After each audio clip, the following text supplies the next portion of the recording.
Салам достор, назарыңыздарда Аралаш медиа. Бүгін сіздерге Носители деп аталған қызықты тасманы қысқаша баяндап бермекчимин. Сіз шашпай отырып видеоны аяғына чейин көрүүгө даяр болуп калган болсоңуз, биз тасманы баяндоону баштадык.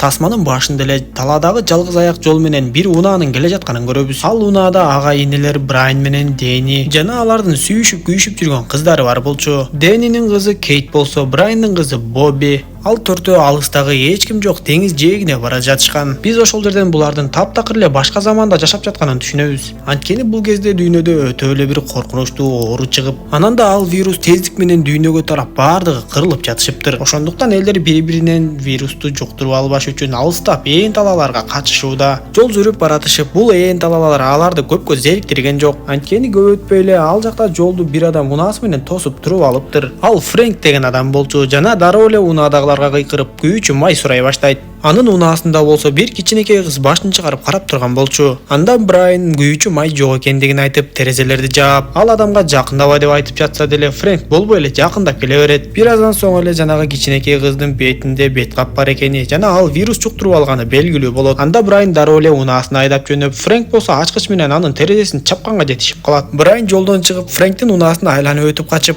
бирок унаанын алдын чоң ташка уруп алат да кыймылдаткычтан май ага баштайт. Бир аз жүргөндөн кийин эле унаа түтөп баштап, кыймылдаткыч ишке жарабай калыптыр. Анда төртөө айласыздан вирус жуктуруп алуу коркунучу бар болсо да, Фрэнкти көздөй жөнөп кетишет. Төртөө күйүүчү майларын көтөрүп алып, Фрэнктин унаасынын жанына келип, Брайан дароо эле тапанчасын алып чыгып, Фрэнктин ишин бүтүрөйүн деп жатса, Фрэнк аларга мындан алыс эмес жерде бир окумуштуу дарыгерлер бар экен. Алар сыягы бул ооруга каршы вакцинаны табышкан окшойт. Мен кызымды ошолорго эптеп жеткиришим керек десе, төртөө ойлонуп көрүшөт да Фрэнк менен кызын унаанын аркасына өткөрүп, ортосун жылтырак менен чаптап салышат. Андан соң унаанын алдыңкы бөлүгүн жакшылап тазалап, дезинфекциялап, өздөрүнүн унааларына келет да жүктөрүн салыштырышып, андан ары жөнөп кетишет. Жолдо бара жатканда Бобби жанагы кичинекей кыз менен сүйлөшүп, аны ойнотуп жатса, Брайан Боббиге андай кылба деп тыюу салып, экөө ошол жерден уруша кетишет. Ошонун айынан алардын унаасы дагы аз эле жерден ала салып кете жаздады. Дал ошол жерден жолдун боюнан алар унааны көрүп калышат. Дэни жана Брайан ал унаадагы күйүүчү майды сордуруп алууга келип, бирок майды сордуруп алуу үчүн анын оозун унаанын ичинен ачыш керек болот. Ал эми унаанын ичинде зомби кейпине келип калган вирус жуктуруп алган адам жаткан болчу.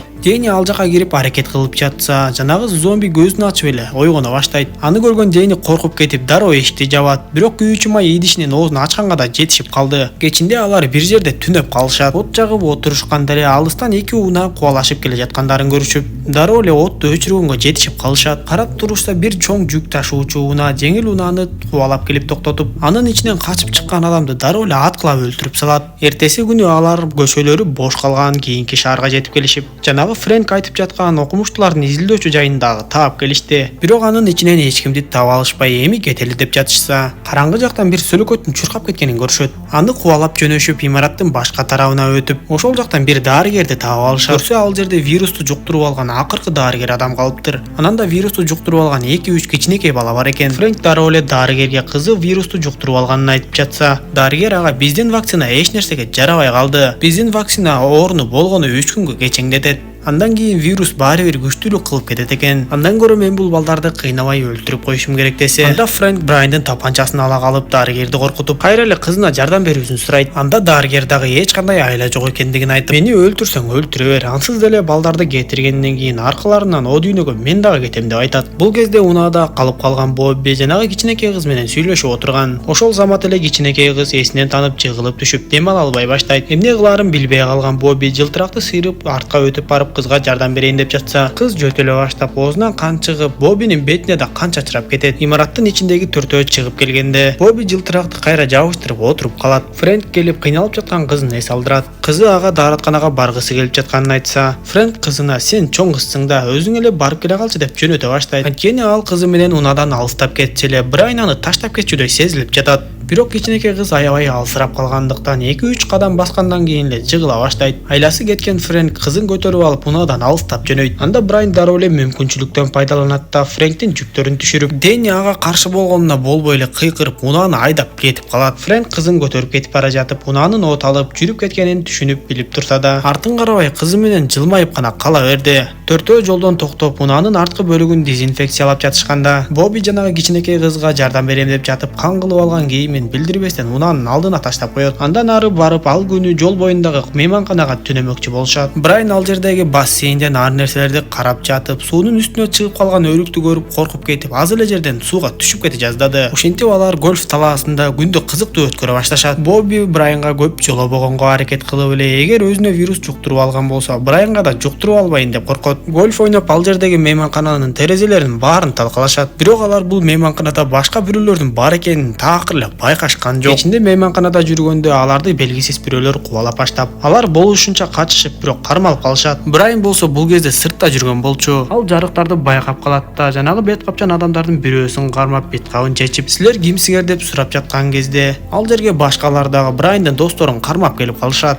Көрсө алар деле ушул төртөөнө окшоп эле өздөрүнө вирус жуктуруп албаш үчүн обочолонуп жүргөн адамдар экен. Эми алар бул төртөөндө вирус барбы же жокпу текшере башташат. Кыздарды чечиндире баштаганда Боббинин денесиндеги тактардан улам ал вирус жуктуруп алгандыгы белгилүү болот. Анда бет капчандары төртөөнү унаасына салат да, "Кайда барсаңар айда баргыла" деп кетирип жиберет. Кийинки күнү алар эч нерсе сүйлөшпөй, Боббиден башкасы бет каптарын тагынып алып бара жатышат. Жолдон бир жерден токтошот да, керектүү оокаттарды издеп көрмөкчү болушат. Кейт Дэниге Боббини калтыралы, агаң менен сүйлөш деп айтып, Дэни болсо Брайан менен сүйлөшкөнгө аракет кылып, бирок Брайан деле баардыгын жакшынакай түшүнүп турат. Ошентип ал жактан чыгып жатышып, Брайан башка жол жок болгондуктан Боббини унаадан түшүрүп, ага бир аз тамак аш таштайт да, унааны айдап жүрүп кетет. Жүрүп отуруп алардын күйүүчү майы кайра эле калбай баратканын көрөбүз. Бир аз жүргөндөн кийин эле аларга карама каршы көздө келе жаткан унаа көрүнөт. Албетте мүмкүнчүлүктү колдон чыгарбай, Брайан алардын бет маңдайынан чыгат. Карама каршы келе жаткан унаа токтогонго аргасыз болуп, унаадан түшкөн Дэни ал жактагы эки аял менен жай сүйлөшкөнгө аракет кылып көрөт. Бирок алар такыр эле көнбөй артты көздөй айдап баштаганда, күтүүсүз жерден Брайан чыга калат да, унаа башкарып бара жаткан аялды аткылап өлтүрүп салат. Бирок экинчи аял унаадан чыгып, Брайанды аткылаганга жетишип, анын бутун жарадар кылат. Брайан ал аялды да өлтүрөт. Кейт менен Брайан алардын унаасындагы күйүүчү майды сордуралы деп жатканда, Дэни агасына жини келип эле, "Сен эмне мынча ташпоорсуң?" деп кыйкыра баштайт. Анда Брайан Дэнини жакадан алып, "Сен аман калышың үчүн кандай нерсе болсо да кылышың керек" деп айтат. Эми Брайан жаратынан улам унааны башкара албай калды. Алар андан ары жүрүп отурушуп, жолдон чыккан биринчи эле үйгө токтошот.